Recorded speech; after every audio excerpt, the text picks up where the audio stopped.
Hello दोस्तों, जय मसीह की, प्रेज द लॉर्ड। आप सभी का फिर से मैं स्वागत करता हूं हमारे इस नए वीडियो में। दोस्तों, अगर आप प्रभु यीशु मसीह पर विश्वास करते हैं तो जरूरी है कि आप परमेश्वर के वचन के अनुसार जीवन जिए। जी हाँ, जो व्यक्ति परमेश्वर के वचन के अनुसार जीवन जीता है वही यीशु मसीह के साथ स्वर्ग में जाएगा। बहुत जल्दी यीशु मसीह का आगमन होने वाला है और हर वो व्यक्ति जो यीशु पर विश्वास करता है वो स्वर्ग जाएगा, ऐसा जरूरी नहीं है। यीशु के साथ स्वर्ग सिर्फ वही व्यक्ति जाएगा जो उस पर विश्वास करता है, यीशु मसीह पर, और उसके वचन के अनुसार अपना जीवन भी चलाता है।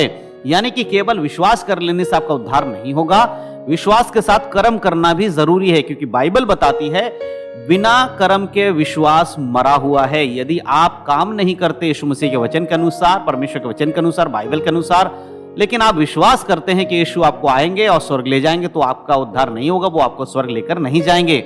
इसीलिए जरूरी है कि आप परमेश्वर के वचन को पढ़ें, उसे समझें और उसके अनुसार जीवन जरूर जिएं, क्योंकि प्रभु ने हम पर बहुत बड़ा अनुग्रह किया है।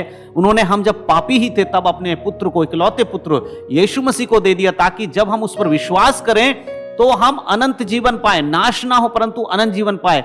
अगर आप उस वचन को पढ़ेंगे, यूहन्ना रचित सुसमाचार उसका 3 अध्याय उसके 16 आयत में इस प्रकार से लिखा हुआ है कि परमेश्वर ने जगत से ऐसा प्रेम रखा कि उसने अपना इकलौता पुत्र दे दिया, ताकि जो कोई उस पर विश्वास करे वो नाश ना हो परंतु अनंत जीवन पाए। मेरे प्रियो, परमेश्वर का प्रेम है ये, आपके पापों को, हमारे पापों को क्षमा करते हैं परमेश्वर। इसीलिए आप याद करिए, जब आप पापी थे तब ही परमेश्वर ने अपने पुत्र को दे दिया। ऐसा नहीं है कि हम में से कोई बहुत बड़ा धर्मी बन गया तब परमेश्वर ने अपने पुत्र को भेजा, जाओ जी धर्मी हो गए लोग, अब उनको लेकर आओ। ऐसा नहीं है मेरे प्रियो, हम पापी ही थे तभी परमेश्वर ने हमें उद्धार दिया, हमारे पापों से हमें मुक्त किया। और आज हम प्रभु यीशु मसीह पर विश्वास करते हैं, उन्हें अपने उद्धारकर्ता मानते हैं, उनके वचन के अनुसार जीते हैं, इसीलिए हम स्वर्ग जाएंगे। यही एक मसीह का जीवन होना चाहिए कि वचन के अनुसार जिए और जैसा परमेश्वर ने कहा उस प्रकार जीवन जीते हुए चले, तब वो प्रभु यीशु मसीह के संग स्वर्ग जाएंगे। इसीलिए मेरे प्रियो, हमेशा वचन पे ध्यान रखें। आज मैं आपको एक और वचन देना चाहता हूं ताकि आप अपने जीवन को अच्छे से पवित्र चला सकें और आपको ये याद रहे कि किस परिस्थिति में परमेश्वर ने आपको जीवित रखा है। हम पढ़ेंगे भजन संहिता उसका 32 अध्याय आयत 1 और 2। वहां पर लिखा है, क्या ही धन्य है वह जिसका अपराध क्षमा किया गया और जिसका पाप ढांपा गया हो। दूसरे आयत में लिखा है, क्या ही धन्य है वह मनुष्य जिसके अधर्म का लेखा यहोवा ना ले और जिसकी आत्मा में कपट ना हो। परमेश्वर का वचन यहां कहता है क्या ही धन्य है। जैसे कि मैंने पहले वचन में कहा, परमेश्वर ने अपने इकलौते पुत्र को तब दिया था जब आप और हम पापी ही थे। अब परमेश्वर कहते हैं आप धन्य हो क्योंकि आपके पापों को क्षमा कर दिया गया है। क्यों? क्योंकि यीशु मसीह ने आपके पापों के लिए दाम चुकाया। वो कलवरी क्रूस पर यीशु का मरना, यीशु ने कोई पाप नहीं किया था, यीशु मसीह ने किसी प्रकार का कोई दोष नहीं था, फिर भी उन्होंने अपने ऊपर क्रूस की मृत्यु को सहा। जानते हैं क्यों? आपने और हमने जो पाप किए थे उस पाप के बदले में उसे मृत्यु सहना पड़ा यीशु मसीह को। आज उस मृत्यु के कारण हम अपने पाप से स्वतंत्र हो गए। इसीलिए परमेश्वर कहता है आप धन्य हो। क्या ही धन्य है वह जिसका अपराध क्षमा किया गया हो। यीशु ने हमारे अपराध क्षमा किए हैं, कोई मनुष्य ने हमारे अपराध क्षमा नहीं किया। हमारे अधर्म के कामों ने हमें बचाया नहीं है, परंतु परमेश्वर के पुत्र, इकलौते पुत्र यीशु मसीह के कारण हम आज बचाए गए हैं। उन्होंने हमारे पापों को क्षमा किया है और उन्होंने हमारे पापों को ढांप दिया है। हमारे पापों को परमेश्वर अब नहीं देखते हैं क्योंकि हमारे पापों के ऊपर यीशु मसीह का लहू लगाया गया है। इसीलिए प्रभु जानते हैं जिस पर भी यीशु के लहू लगाया गया है वो उसके पाप क्षमा होंगे।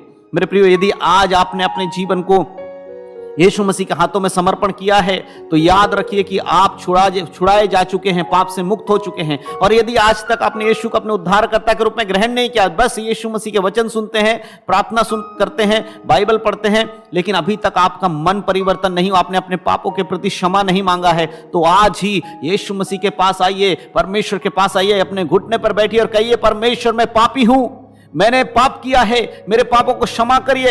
यीशु मसीह के नाम से प्रार्थना करिए, अपने पापों का अंगीकार करिए। प्रभु आज आपको क्षमा करेंगे, आपके पापों से आपको मुक्त करेंगे। मेरे प्रियो, जरूरी है कि आप अपने पापों से मन फिराकर यीशु मसीह के नाम से परमेश्वर से क्षमा मांग लीजिए। यदि आप ऐसा नहीं करेंगे तो यीशु मसीह जब बादलों पर स्वर्ग से आएंगे तो आपको साथ लेकर नहीं जाएंगे, आप इस संसार में रह जाएंगे। इसका क्या फायदा होगा मेरे प्रियो कि आप इस संसार में रहते हुए भी यीशु के साथ नहीं रह पाए और जाने के बाद भी यीशु के संग नहीं जाएंगे।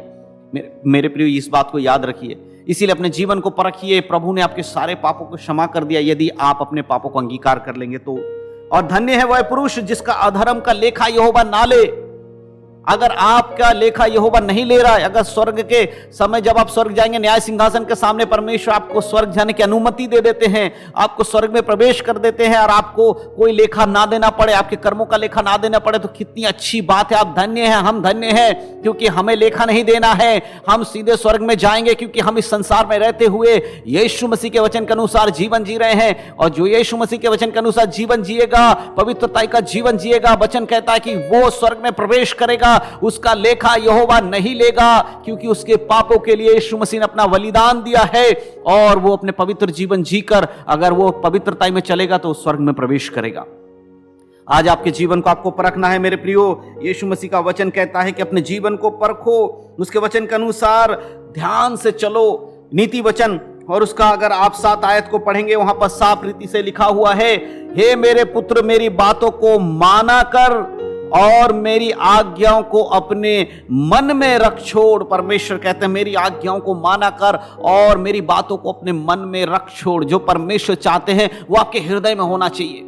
परमेश्वर की इच्छा बाइबल में लिखी है और वही इच्छा आपके हृदय के अंदर होनी चाहिए। जिस प्रकार का जीवन बाइबल बताती है उस प्रकार का जीवन आपके मन में हो और आप उस प्रकार का जीवन जिए, यही परमेश्वर की इच्छा। इसीलिए प्रभु कहता है, हे मेरे पुत्र मेरी बातों को माना कर। आज आपको परमेश्वर की बात मानने की जरूरत है। अगर आप उद्धार पा चुके हैं, यीशु मसीह के नाम से आपने बपतिस्मा ले लिया है, पिता पुत्र पवित्र आत्मा के नाम से आपने बपतिस्मा ले लिया है और उद्धारकर्ता यीशु मसीह को मान चुके हैं, तो आज आपके जीवन पवित्रता का होना बहुत ही जरूरी है। तभी आप यीशु मसीह के संग स्वर्ग जाएंगे। मेरे प्रियो याद रखिए, प्रभु आज आपसे यही चाहते हैं कि आप अपने जीवन को परखें। और कहते हैं यीशु मसीह, उसके हम अगर 2 आयत को पढ़ते, वहां लिखा है, मेरी आज्ञा को मान, इससे तू जीवित रहेगा और मेरी शिक्षा को अपनी आंख की पुतली जान।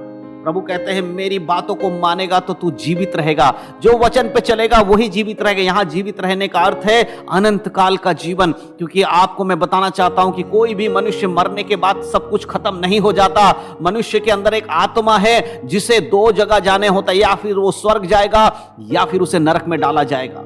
मेरे प्रियो, इसके लिए जरूरी है कि आप परमेश्वर की बातों को अपने मन में रखें, उसकी आज्ञाओं को माने और उसको अपनी आंखों की पुतली के समान समझे। जैसे कि हम अपने आंखों को बहुत केयर करते हैं, बहुत संभालते हैं, कुछ भी जाने नहीं देते। कुछ चला जाता तो बहुत सावधानी से उसको निकालते हैं, नुकसान नहीं पहुंचने देते अपनी आंखों को। उसी प्रकार परमेश्वर के वचन हमारे अंदर होना चाहिए। हमें परमेश्वर के वचन को, उसकी आज्ञा को अपनी आंखों की पुतली के समान समझना है। उसकी रखवाली करने वाली बात में उसको मानना है, उसकी देखरेख करना, उसके साथ रहना है, उसके वचन के अनुसार चलना है। यह हमारा जीवन का उद्देश्य होना चाहिए। उसकी शिक्षा को, परमेश्वर की शिक्षा को हमें आंखों की पुतली के समान संभालना। जो बातें बाइबल सिखाई गई है बाइबल में, वो हमें अपनी आंखों की पुतली के समान हमारे अंदर होना चाहिए। यह परमेश्वर का वचन आज आपसे कहता है। मेरे प्रियो, जरूरी है कि आप अपने जीवन को परखें, क्योंकि शैतान आपको पाप में गिराने की कोशिश करेगा। आप बाइबल पढ़ेंगे, प्रार्थना करेंगे तो आप पाप में गिरने से बच जाएंगे, और यदि नहीं करेंगे तो आप पाप में गिरेंगे। वो शैतान जो भूखे सिंगे के समान फाड़ खाने के लिए तैयार है, आप उससे बच सकते हैं सिर्फ प्रार्थना के द्वारा और वचन के द्वारा।